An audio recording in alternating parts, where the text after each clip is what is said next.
Of life, your baby undergoes incredible transformation, and we are here to guide you through every milestone. Well, I'm not necessarily here to guide you through them. We've got speech language pathologist and toy expert Erika Cardamone. She's joining us. I'm really new at this, so you need to guide me, Erika.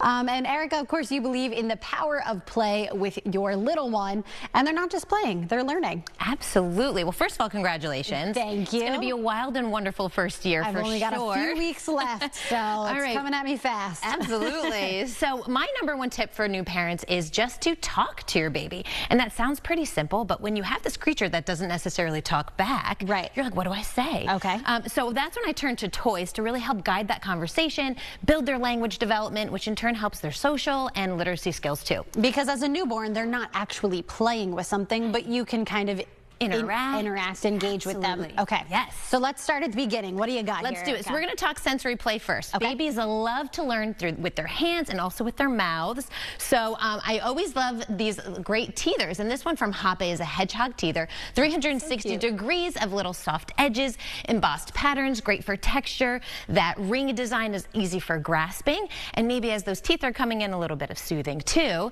Still on Hape, as your baby gets older, I love this musical play, which is great for sensory development.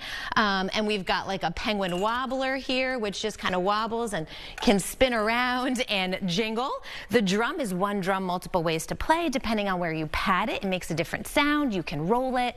In general, kids are learning that cause and effect with this play as they're going through. So they learn I can actually have the power to change or manipulate my environment. And that's a really important early cognitive skill. And we know you see on so many toys, and we hear you talk about it all the time, sensory. Why is it so important that you have toys that are sensory related for your baby? That's a great question. So they actually learn more about the world around them by using their senses to sort of understand how things work. Gotcha. So that's great. Still staying on the sensory here, we've got a little bell rattle jingle, a little mini toy car. I envision this in your diaper bag, Kelsey.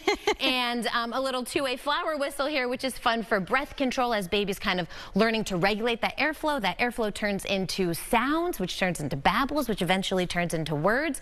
All great stuff, multi-purpose use. This is from Toy Lab, a really fun first toy baby company.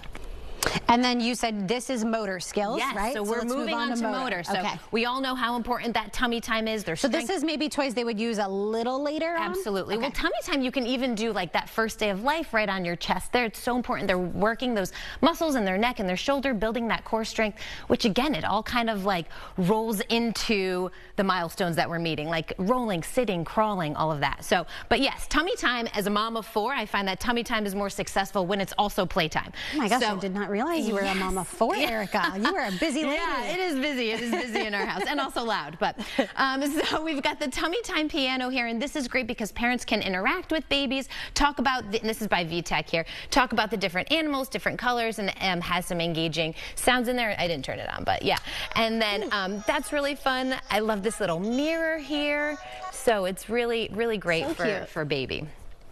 And then what do we got here? Okay, so this is out of the box. I know, I was showing it off. So this is the Dino multi-activity Volcano, really kind of Volcano-inspired box here. But again, working those fine motor skills as baby's going through the bead maze here. I love it because again, there's like lots of play. They can work those gears with their fine motor skills. And it's also a fun little segue into pretend play. This side has a little shape sorter, but the dinos can do all sorts of stuff. They can climb up the volcano, they can hide in the volcano. And again, using that language to guide that play is really great for babies as they're doing that pretend play. And this is also pretend play right here. Of course, every baby needs a stuffy. I know. These are Piccoli Horses here. We've got mini horses, and then they can graduate to the bigger guys. But these are like luxury soft plush. I love it. Yeah. But babies, as they get to like 8 to 12 months, work on what's called symbolic play, and that's more about like caretaking. Like they can hug their stuffies. They can take care of them in a different way, like feeding them or putting them to sleep, and also like just a general cuddle, make them feel safe and secure, which is super important. Who doesn't love a cuddle? Yeah. All right, Erika, if people want more information, where can they go? They can go to my website, which is playonwords.com. Awesome. Well, thank you so much for being here this morning. This is so helpful to me. Like I said, I got a few weeks to prepare, and then it's coming at me fast. It's coming, yes.